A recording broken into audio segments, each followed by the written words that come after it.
Whether you've been trying to conceive for a long time or you have just started. If you aren't pregnant right now, when you had hoped to be with upcoming holidays like Thanksgiving or Christmas or Chanukah, it is a tough pill to swallow. You may have had visions of announcing it to your family or wearing that cute little bump in a pretty pregnancy dress with a bow over it. And now that that vision hasn't come true for you yet, you have a choice to either dread the holidays or to meet them with expectation and to be proactive and enjoy the good things.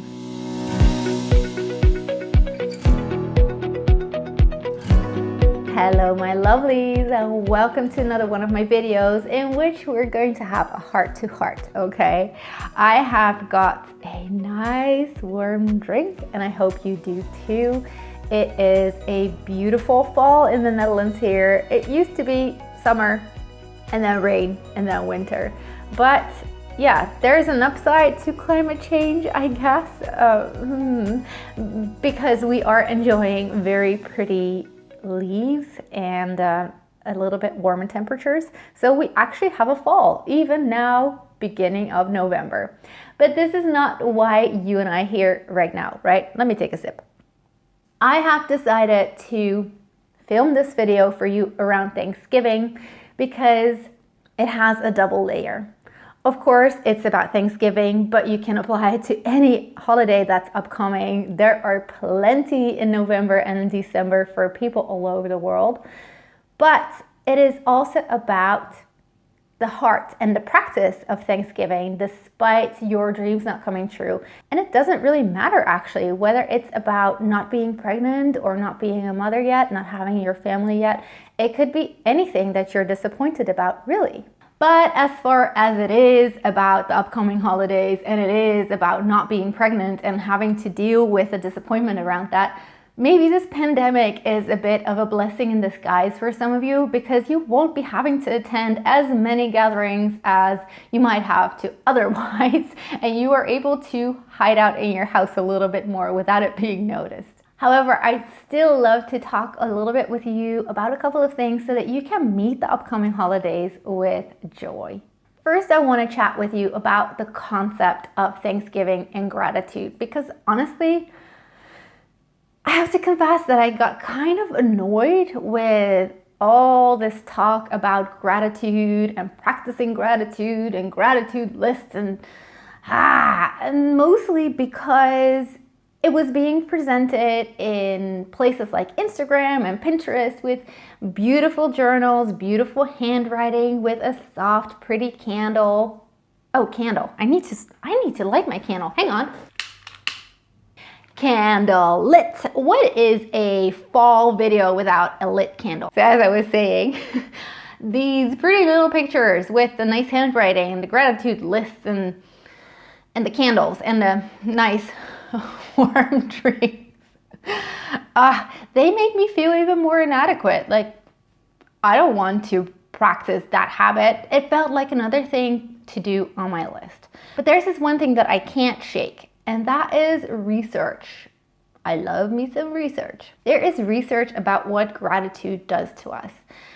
It was about this group of people, and they would rate their lives with this complex questionnaire, and that would give like an average number. Let's say somebody had a 5 maybe on being happy with their life, and then a couple of these people would win the lottery, and then suddenly that number shot up to whatever, I'm making this up, like 8 or 9, you name it. The thing is, that number didn't stay up high. Within, I think it was about 3 months, their number would go down to their average number, their average 5. Even the people that went through immense grief or immense loss, their number would drop immensely when that happened, and within 3 months, it would climb up back to their average. Isn't that interesting? The only thing that actually changed their average feeling, their happiness number, so to speak, was practicing gratitude. The people that were making note of what they were grateful for, so the annoying journalers, if you're a journaler, you're not annoying. I still love you, I really do. I try to journal.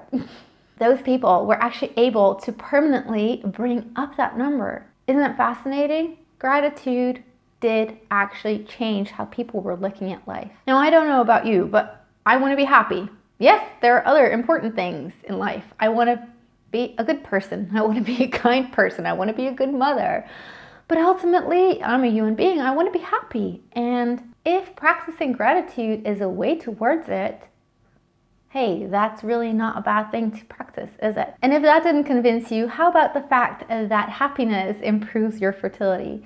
Because when we experience joy, that means that our DHEA levels go up. And that is the precursor for all our sex hormones. So when it comes to making that list of gratitude, it doesn't need to be long. You can do like one thing a day. It could be something simple as finding a perfect leaf right now. But what about being grateful for the fact that you have a man that you would like to have a baby with, that you would like to start a family with? Because do you remember those single days? You may have been longing for a guy on your couch that puts his arm around you or that you can care for as well. And if you don't feel about your guy that way right now, maybe you want to reconsider whether this is a good time for you to be trying for a baby. Maybe this is something to be working on first. Of course, regardless of whether you do love your man or you even have a man, you can still have that strong desire of being pregnant, of becoming a mother. I know I felt that way even long before I met my husband, and I was living in this place in London that seemed to attract all the pregnant people. There were like bellies everywhere, and it was hard. It was really hard. And even then, I know that the art of Thanksgiving was important, the things that I was grateful for at the time. And here's a hard one. If you have lost a baby, this is probably the hardest thing to learn. And I definitely don't blame you if you're not capable of doing it right now or that you don't desire being capable of it. But are you able to be grateful for the time that you had your baby with you, however short that may have been? I think that if we as women are able to celebrate things like this, celebrate what we had, rather than talk and think about what we've lost, I truly believe that there's a lot of healing in there. But I definitely don't think this is something that we learn overnight. It may take a lifetime, and that's really okay, because grieving is really important too, of course. And that actually brings me to my next thought, because meeting the holidays with expectation doesn't mean you're not allowed to grieve. Hey, you should be grieving. You need to be processing it. It's often way easier to push down our feelings of sadness and of loss and of grief than it is to allow them, because allowing them is painful. But you do realize, right, that when you do go through them, that you are actually able to process them, and you will be healthier emotionally, mentally, and physically for it in the long run, rather than pushing them down and those feelings possibly making you sick and in fact impacting your fertility. So cry, moan, wail, journal, burn letters, throw yourself on your bed, let yourself go completely in the grief, because there will be a moment that the tears stop. Maybe temporarily, but they will stop. You won't get lost in the pit of tears. Not hiding from your grief doesn't mean, though, that you need to open all the holiday cards with expected pregnancy announcements, bellies with bows, or little babies in front of Christmas trees, or snuggled up with the family dog, or happy family pictures. Speaking of which, you do realize those are not true, right? Have you ever imagined what may have been happening in front of the photographer only seconds before that perfect picture was taken? But those cards, it's okay to not open them, you know? It's okay to ask your partner to scoop them away from the mail. It's okay for you to ask him to open them, or to keep them for January when you feel okay opening them. You're allowed to not open them. And then you've got the social media with all the announcements that may be coming up as well. How about a detox? You can detox from Facebook and Instagram. It's kind of like a soap story, you know, these social media platforms. You can check out for months, then come back, not sure what happened, but you catch up within minutes and realize, nothing really changed much. And by January, all those announcements, they have dropped down. The immense amount of likes are no longer visible unless you scroll down. It's really over. New things start. If anything, when you get that positive test, when you have that belly, when you have that baby, it may make you think twice about how much you're going to want to announce it on social media. I know that it made me more careful about what I shared. Yes, I wanted to celebrate with you, of course, because I think it's important to celebrate with each other and to grieve with each other, regardless of what's happening. But then there's also a level of being insensitive. But hey, that's up to you, because I can also understand the perspective of when you finally have that pregnancy that you want to tell the entire world, right? So here's a sweet thing that you can do. If you don't have a family yet at all, you just have your partner, do you realize that traditions don't start the moment your baby is here? You can start traditions together. And an example is, I know that some families will buy Christmas PJs or Christmas books or a Christmas movie for Christmas Eve for their kids. You as partners can do that for each other. You could also, during holidays, write out a prayer together for your future child, or expressing your desire of starting a family. You could write a letter to your future baby. You could write a letter to the baby or the babies that you have lost. You could think of getting a pretty ornament for the babies that are no longer with you and that you put in your Christmas tree. And depending on what your holiday is or what your tradition is, I'm sure you can think of something that touches on your fertility story and helps you process and helps you celebrate. Now, I've also got two a little bit more lighthearted tips, because we went deep together, didn't we? Maybe I should take a sip. Are you taking a sip? So the two more lighthearted tips are, if you are going to holiday gatherings and you know that there are people that are going to ask you all these rude things like, are you going to try IVF? When are you ever going to start a family? So, have you got any news? Or are you sure you should still be drinking? All that kind of nonsense. You can consider just being honest. Why don't you share what's on your heart? See how they react. And either it will be really funny because they will feel super awkward and not ask you about it anymore, or they will say something really stupid to comfort you, in which case you can cut them some slack because, hey, they just heard about it. They didn't read 1,000 blogs or watch 1,000 videos like you did.